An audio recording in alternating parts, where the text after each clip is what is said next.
Guys మనం ఈరోజు తాటి ముంజలు మిల్క్ షేక్ చేయబోతున్నాం. దానికి తాటి ముంజలు 4, ఒక అరటిపండు, సబ్జా సీడ్స్, హనీ.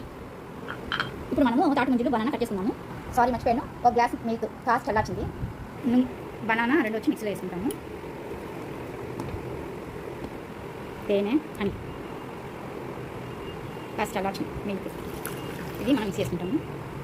ఫస్ట్ తాటి ముంజలు వేస్తాము.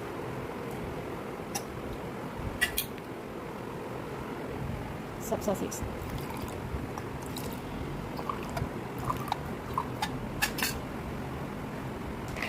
తర్వాత మనం మిక్సీ గ్రైండ్ చేసి పెట్టుకున్నాం మిల్క్ షేక్.